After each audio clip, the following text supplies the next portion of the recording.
오늘 저희 미래와 희망 TV는 대한민국 경제와 사회를 뜨거운 논쟁의 소용돌이로 몰아넣고 있는 바로 이 법안, 노란봉투법의 실체에 대해 이야기해 보려 합니다.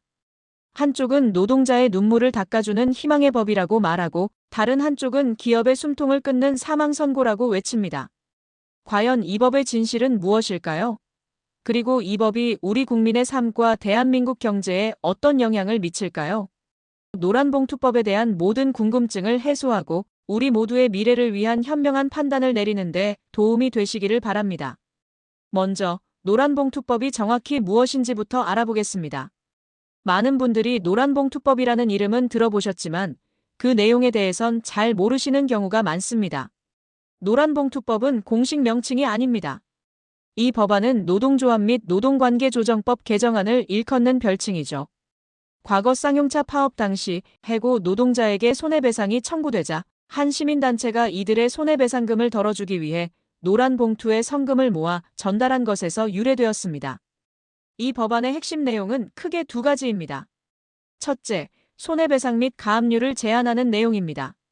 현행법상 기업은 불법 쟁의 행위로 인해 발생한 손해에 대해 노조와 노조원, 개인에게 손해배상을 청구할 수 있습니다. 하지만 노란봉투법은 손해배상액을 산정할 때 파업의 목적, 교섭 진행 상황, 그리고 노조원 개개인의 책임 정도를 고려하도록 하고 손해배상액을 극히 제한하려는 의도를 담고 있습니다. 심지어 노조원의 개인 책임에 대한 손해배상 청구는 사실상 불가능하게 만들려는 조항도 담겨 있죠. 둘째, 사용자의 범위를 확대하는 내용입니다. 기존에는 근로계약을 직접 체결한 회사만을 사용자로 보았습니다. 따라서 하청업체 노동자가 원청회사와 직접적인 교섭을 요구하면 원청회사는 우리는 직접적인 사용자가 아니다라고 거부할 수 있었습니다. 하지만 노란봉투법은 하청업체 노동자들에게 실질적인 영향력을 행사하는 원청회사까지도 사용자의 범위에 포함시킵니다. 즉, 하청 노동자들이 원청을 상대로 직접 단체 교섭을 요구하고 파업을 벌일 수 있게 되는 겁니다. 그렇다면 노동계는 왜 이 법안의 통과를 강력하게 요구할까요? 그들의 주장은 다음과 같습니다. 첫째, 정당한 노동 3권 보장을 위한 최소한의 장치라는 것입니다. 노동계는 기업이 불법쟁의가 아닌 정당한 파업에 대해서도 막대한 손해배상 소송을 남발하며 노조를 압박해왔다고 주장합니다. 이러한 청구 폭탄은 노동자들이 파업을 주저하게 만드는 위협적인 수단이었다는 것이죠. 노란봉투법이 통과되면 노동자들은 손해배상에 대한 부담 없이 당당하게 단체 행동권을 행사할 수 있게 된다고 말합니다.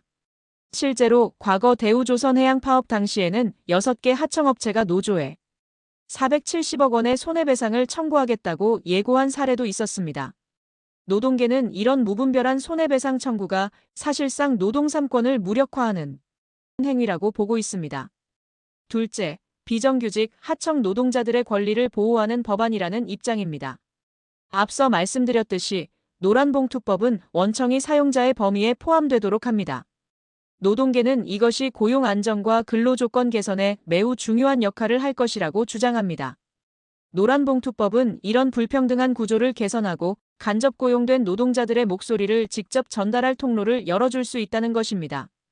하지만 기업들은 노란봉투법에 대해 대한민국 경제를 파멸로 이끌 법안이라며 강력하게 반발하고 있습니다. 이들의 주장은 다음과 같습니다. 첫째, 합법적 파업과 불법 파업의 구분이 모호해져 산업 현장이 무법천지로 변할 것이라는 우려입니다.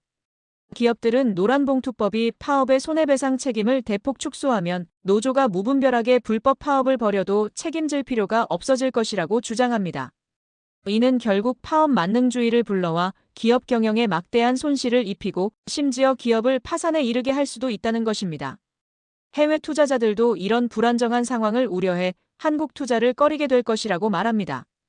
실제로 2022년 화물연대 파업 당시 정부는 손실액을 약 3조 5천억 원으로 추산했습니다. 만약 이 법안이 통과되면 이러한 파업에 대한 손해배상 청구가 사실상 불가능해져 기업과 국가, 경제에 치명적인 손실을 야기할 수 있다는 것이 기업들의 주장입니다. 둘째, 사용자 범위 확대로 인해 원하청 관계가 붕괴되고 산업 질서가 무너질 것이라는 주장입니다. 기업들은 원청이 하청업체 노동자의 고용이나 근로 조건에 직접적으로 관여하는 것은 불가능하며 만약 이를 허용하면 원청과 하청업체 간의 계약관계 자체가 흔들릴 수 있다고 말합니다.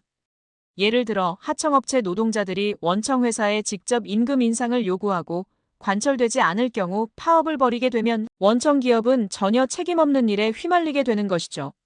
이는 결국 하청업체와의 거래를 끊고 자체적으로 생산하는 방식을 택하게 만들어 하청업체들의 생존을 위협할 수 있다고 경고합니다. 자, 이제 가장 중요한 질문입니다. 노란봉투법은 과연 우리 국민의 삶과 한국 경제에 어떤 영향을 미치게 될까요?